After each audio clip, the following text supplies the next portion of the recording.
Hey guys, I'm Daniel. And I'm Matthew. And we are A to Z Thrills, and you'll never believe where we are. Now, if you watched our last video on the great movie Escape, we said we were in Orlando, Florida for, of course, the Universal's meetup. Now, we didn't take a video for that. I wasn't feeling that well for it, and plus, we've already taken a video on that. So what other places in Orlando that has roller coasters that we haven't been to? If you guessed SeaWorld, you are correct. Now, I will let you know, we decided to do this video last minute. We did just ride Manta, and oh my god, that ride Best flying coaster ever. Yes, it blows Tatsu out of the water. That pretzel loop is not too forceful, but it's also enough force to where it gives you that kind of push and almost made me gray out. It didn't, but it almost did. And just the scenery up here is just beautiful. Now we're gonna go around now. I did mention in a previous video, we're gonna wait to come here until, of course, Pipeline opened. Oh well, we're gonna come back later, of course, to ride Pipeline in a future video, so make sure you're subscribed to see that. And while you're down there, go ahead and click the little like button, because why not? Other than that, we're gonna keep on continuing on with this experience that we decided to do last minute. But I will say with Manta, the theming of the queue is amazing. It has all these kind of like little aquariums in it, as you see now passing by, and it's just so cool. They have sharks, they have clownfish, they have stingrays, everything. Yeah, makes sense.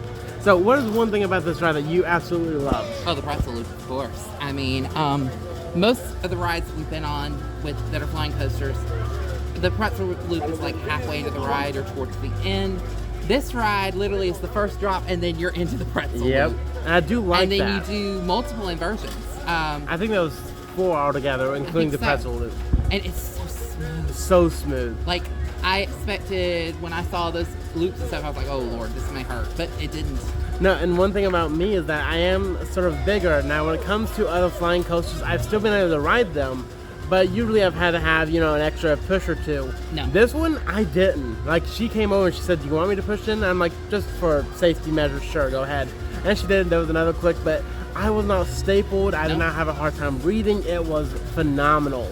The restraints on this, I think there's like a safety, like comfort collar. It's pretty much the same restraints that you'd see on Superman Ultimate Flight and or Tatsu.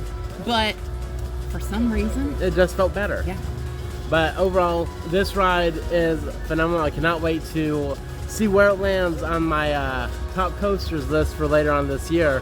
But why are we sitting around waiting? Let's go ride some more. Sounds good.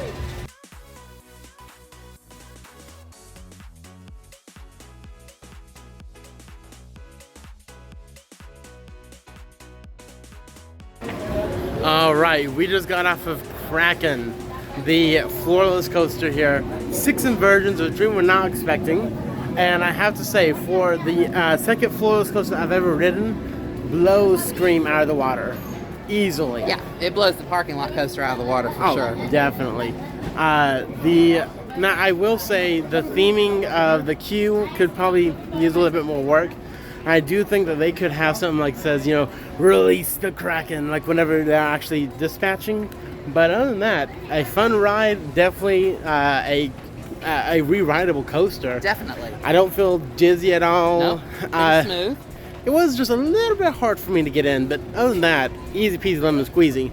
Definitely a great coaster and a new coaster credit for us. So let's continue on. I think we're either gonna hit Mako or Icebreaker next, and then we're gonna take the plunge for Journey to Atlantis. So let's go and continue on.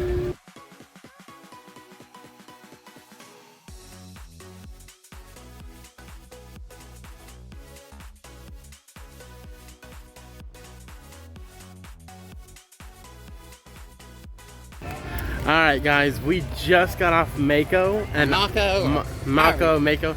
Oh my god, so good. Now, I have to do some research on it because whenever we were on that drop felt like it was a beyond vertical. But anyway, that was amazing. I don't know how it would place in my ranks when it comes to B&Ms, but so much fun. We're gonna have to definitely ride that one again.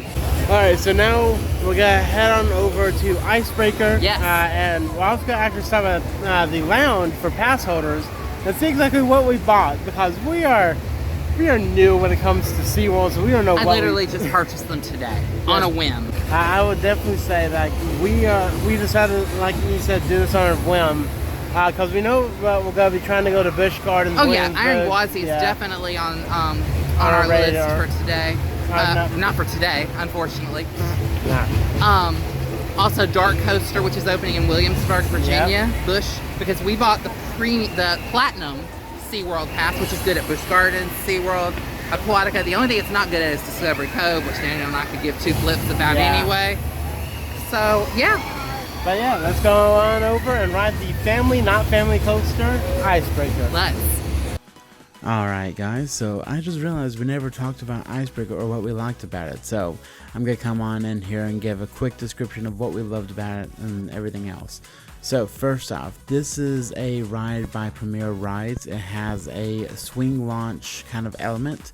That means basically you're getting launched backwards first, then getting launched forwards, not making it fully over the hill, having a rollback, launch backwards again, only to launch forwards at full speed, making it over that top hat. Now, everything about this ride I loved, except for one thing, and that is those comfort collars.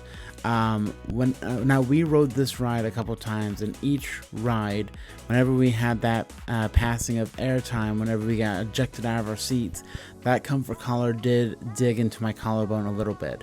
Matt didn't have really any problem with it. He loved the ride altogether, but that is just one critique for me. We've rode also West Coast Racers, which is again Premier Rides, and it also has that comfort collar. And for some reason, West Coast Racers really didn't ever bother me when it came to the seat restraints, but this one did. It's only a little bit, so therefore it doesn't knock the points too much off of this ride, but it's still amazing and we love everything about it.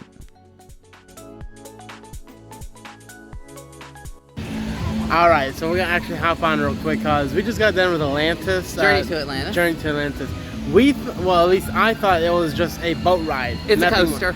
It is. Oh, and there they go again. Yeah, there's a coaster element to it, so therefore we are going to count this as a coaster credit.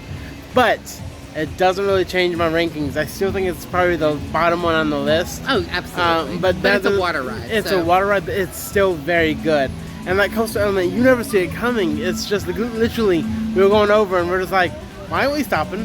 Why are we stopping? Oh my God, it's a coaster! It is a coaster! Because I had thought that this was a coaster, but I'm just like, I don't see no coaster, like no wheels to it, no bearings, like what in the world's going on?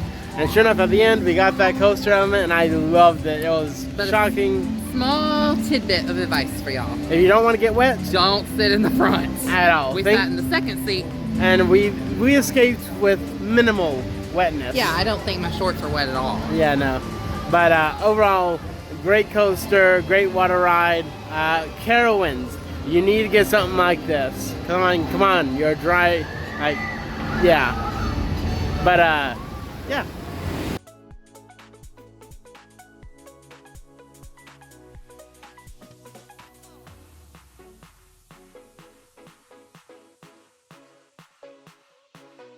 But other than that, I think that's gonna wrap up this video. We're gonna go take some more B-roll around. But as always, I'm Daniel. And I'm Matthew. And we are A to Z Thrills. Keep calm and coaster on. Bye guys.